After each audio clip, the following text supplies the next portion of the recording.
और चलिए अब आगे बढ़ते हैं, बात करते हैं महाराष्ट्र की सियासत की, जिस पर मंडरा रहा एक बहुत बड़ा खतरा बीते दिन टल गया। दरअसल महाराष्ट्र की सियासत का जिस बड़े खतरे का जिक्र हम कर रहे हैं वो शिंदे सरकार के 16 विधायकों की अयोग्यता से जुड़ा हुआ है, जिसमें विधानसभा स्पीकर ने अपना फैसला सुनाते हुए इन 16 विधायकों को योग्य करार दे दिया है। लेकिन इस फैसले से नाराज उद्धव गुट अब सुप्रीम कोर्ट जाने का मन बना रहा है। रिपोर्ट देखिए।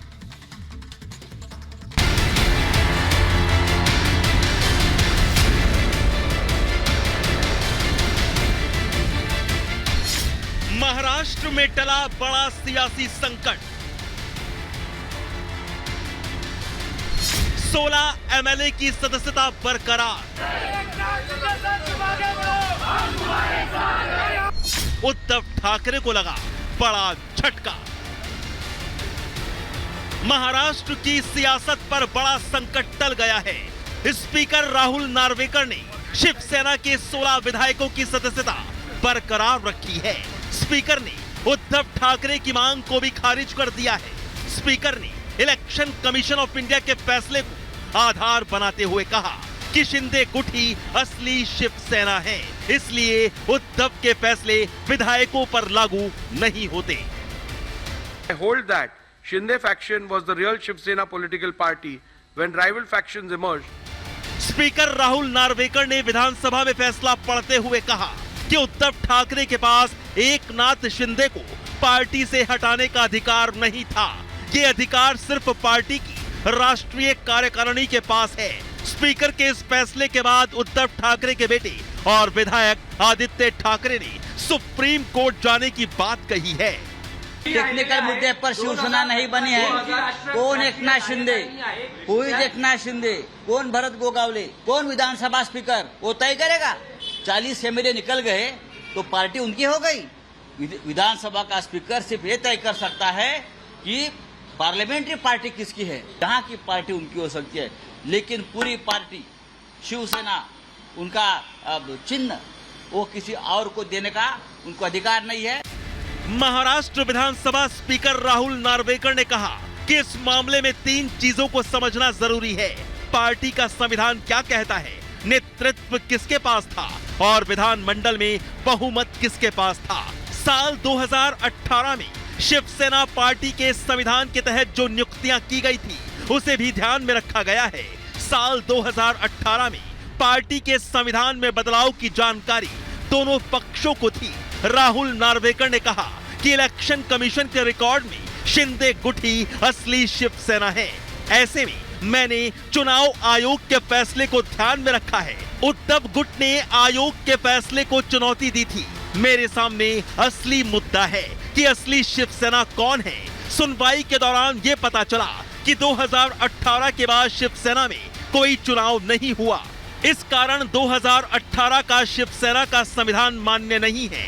ऐसे में हमने साल 1999 के संविधान को सबसे ऊपर रखा। महाराष्ट्र विधानसभा के स्पीकर के फैसले के बाद सियासत तेज हो गई। पवार गुट के एनसीपी नेता जितेंद्र आव्हाड ने सोशल मीडिया एक्स पर लिखा, ये तो होना ही था। उद्धव ठाकरे आप किससे न्याय की उम्मीद करते हैं? ये लोग न्याय करेंगे। तो वहीं उद्धव गुट के विधायकों ने स्पीकर के फैसले पर सवाल उठाए हैं। ऐसा है कि जिस तरह से पक्ष का फैसला दिया है वो अगर 9 महीना लेकर देने वाला था तो पहले दिन ही देना चाहिए था ना। 9 महीने क्यों लिए? आपको खारिज ही करना था तो 9 महीने क्यों लिए? तुरंत देना चाहिए था। और लोकशाही की मजाक है ये। जिसने पक्ष विरोधी कृत्य किया, शेड्यूल 10 का उल्लंघन किया, उसके खिलाफ आप कुछ नहीं कर रहे, डिसमिस कर रहे पिटीशन और उनको रियल पार्टी करके आप डिक्लेयर कर रहे हैं। लोकशाही की मजाक है। महाराष्ट्र की 288 सीटों में से 104 बीजेपी के पास है, जबकि शिंदे की शिवसेना के पास 40, अजीत पवार की राष्ट्रवादी कांग्रेस पार्टी एनसीपी के पास 41 और अन्य के पास 18 सीटें हैं।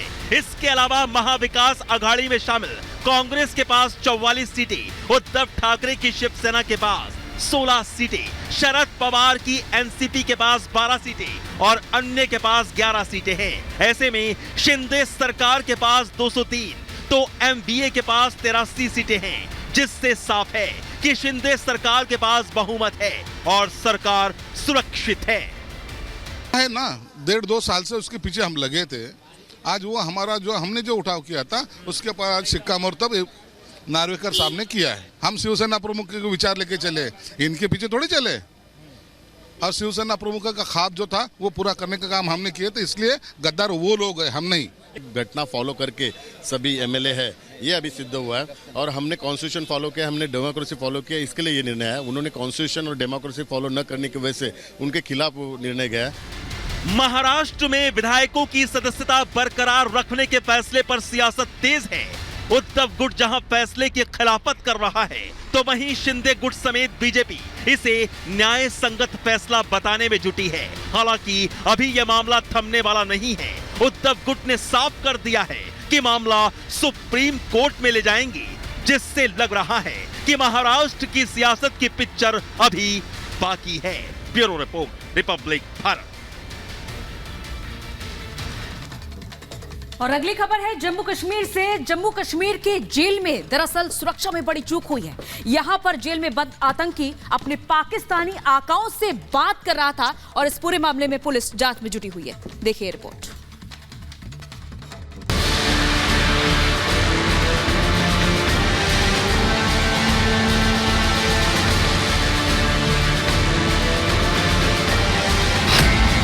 जेल में लश्कर आतंकी के पास मोबाइल,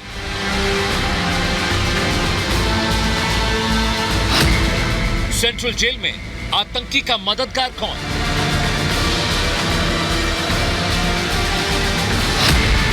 आतंकी के पास मिला Chinese cellphone.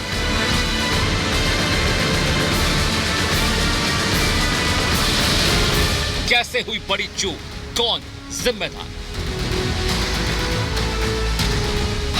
Central jail, Kot Bhalwal, Jammu.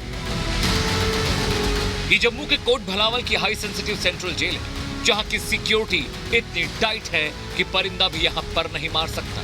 लेकिन इस सेंट्रल जेल की सुरक्षा में चूक का एक सनसनीखेज मामला सामने आया है।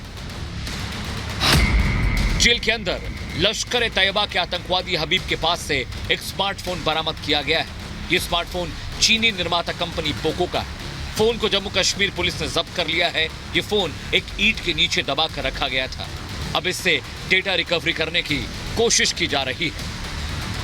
जम्मू की जेल में बंद लश्कर तैयबा के आतंकी हबीब के पास से एक स्मार्टफोन बरामद होना, और ये स्मार्टफोन तब उस आतंकी के पास से बरामद हुआ जब देश में 2 बड़े इवेंट होने हैं। एक तरफ भगवान राम का मंदिर, राम मंदिर में प्राण प्रतिष्ठा का कार्यक्रम होना है, और दूसरी तरफ देश में लोकसभा के चुनाव होने हैं। उस बीच एक आतंकी के पास से स्मार्टफोन मिलना कहीं ना कहीं एक बड़ी साजिश की ओर इशारा कर रही है। यही वजह है कि जांच एजेंसी अब जेल में बरामद इस फोन की जांच कर रहे हैं। ये जांच की जा रही है कि स्मार्टफोन का इस्तेमाल क्या जानकारी देने के लिए भेजा गया, क्योंकि लश्कर तैयबा के जिस आतंकी के पास से फोन बरामद हुआ, जेल में बैठकर वो पाकिस्तान में बैठे अपने हैंडल से बात कर रहा था, क्या बातें कर रहा था, क्या जानकारी शेयर कर रहा था, ये तमाम चीजें अब जांच का विषय बन रही है। और जांच एजेंसियों की कान इसलिए भी खड़े हो गए हैं क्योंकि देश में 2 सबसे बड़े इवेंट होने हैं। क्या किसी बड़ी साजिश की प्लानिंग की जा रही है?